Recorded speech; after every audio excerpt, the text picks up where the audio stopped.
মোহাম্মদ আবু তালেব আপনি লিখেছেন, হাজী সাহেবগণ মোয়াল্লিম বা এজেন্সির জমজমের পানি সরবরাহ করছেন। হাজী সাহেবগণকে মোয়াল্লিম বা এজেন্সি জমজমের পানি সরবরাহ করেছেন। এই পানি না খেয়ে কোনো হাজী সাহেব যদি দেশে নিতে চান সেটা ঠিক হবে কিনা? সম্পূর্ণ ঠিক আছে। কোনো মোয়াল্লিমকে কোনো হাজী সাহেবকে তার মোয়াল্লিম, সৌদি কর্তৃপক্ষ অথবা এজেন্সির তরফ থেকে ছোট ছোট জমজমের পানি দেওয়া হলো পান করার জন্য। দেওয়ার পর এটার মালিক তিনি তার পানি এটা না খেয়ে যদি রেখে দেন, দেশে নিয়ে আসতে চান, তিনি অন্য পানি খান, সেটা একান্ত তার ব্যাপার, সেটা জায়েজ আছে।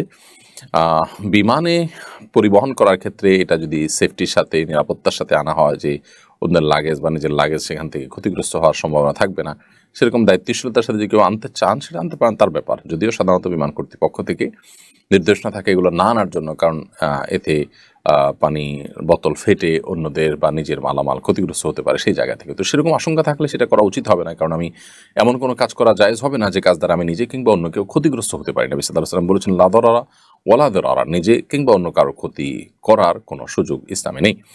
অতএব সেটি যদি শঙ্কা থাকে তাহলে জায়েজ নয়। তবে নিজ দায়িত্বে যদি সেটাকে তিনি খুব ভালোভাবে যথাযথভাবে সংরক্ষণ করে আনেন যে এটি অন্য কারোর বা নিজের কোনো জিনিসপত্র নষ্ট হওয়ার কারণ হবে না, তাহলে সেক্ষেত্রে সেটি নাজায়েজ হওয়ার কোনো কারণ নেই। বিশেষ করে মোয়াল্লিম বা এজেন্সি কিংবা সৌদি গভর্নমেন্ট যে পানি দিয়ে থাকেন হাজিদেরকে রুমে রুমে, হোটেল অনেক সময় ছোটো ছোটো বোতল সরবরাহ করেন, সব ক্ষেত্রে দেয় যে সবাই তাও না, যদি এরকম দিয়ে থাকেন তাহলে সেক্ষেত্রে সেটা আপনি নিয়ে আসাটা একান্ত আপনার ব্যক্তিগত বিষয়, নাজায়েজ নয়।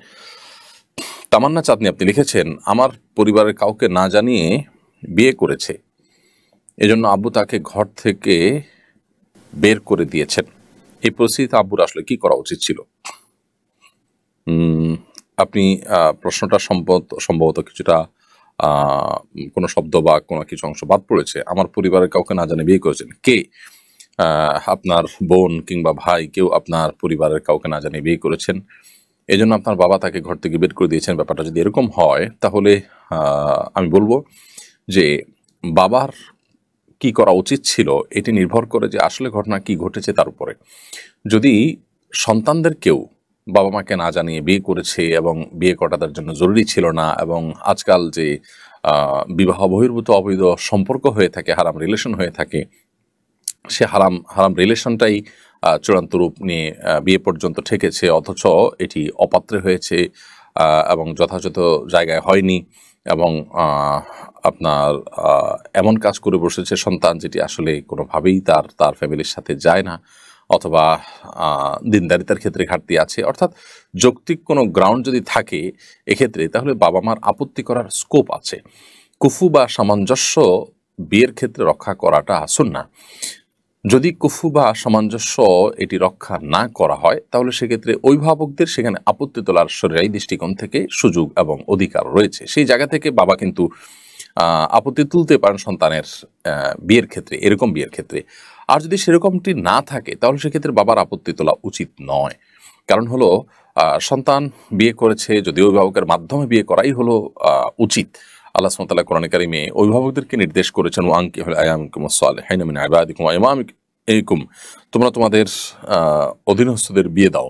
এটা অভিভাবকদেরকে আল্লাহ নির্দেশ করেছেন। অতএব এটি অভিভাবকদের কর্তব্য। হ্যাঁ, কোনো অভিভাবক দেরি করেছেন, সময় পার করেছেন, দিচ্ছেন না, গড়িমসি করছেন, তার দিনের বুঝ নেই, তাহলে সেক্ষেত্রে সন্তান নিজ উদ্যোগে বিয়ে করার জন্য তিনি সচেষ্ট হতেই পারেন। বিশেষ করে ছেলে সন্তান হতে নিজের উদ্যোগে করতেই পারেন সবার মতে, আর মেয়ে সন্তান হলে হানাই মাযহাব অনুযায়ী প্রাপ্তবয়স্ক হলে নিজে করতে পারেন। তবে সর্বাবস্থা অভিভাবকদের মাধ্যমে এটি করাটা হলো উত্তম এবং উচিত, এবং শরিয়া সেই নির্দেশনাটাই করে। এখন সন্তান কোনো কারণে সেটি যদি ভায়োলেশন করে তাহলে যথাযথ পাত্রে মোটামুটি হয়েছে, একেবারে গাছে মাছে হয়নি, বা অনেক বেশি আপনার আকাশ পাতাল ব্যবধান হয়নি, অসামঞ্জস্য হয়নি, এরকম যদি হয় তাহলে সেক্ষেত্রে আমার মেনে নেওয়াটাই হলো উচিত, যদিও সন্তান ভুল করেছে তাকে সংশোধনী দিয়ে। অতএব এই বিষয়গুলোতে আসলে কি ঘটেছে, অ্যাকচুয়াল ঘটনা কি সেটা উল্লেখ করে তারপরে প্রশ্ন করলে আমরা যথাযথ উত্তর একেবারে টু দ্য পয়েন্টে দেওয়াটা সহজ হয়।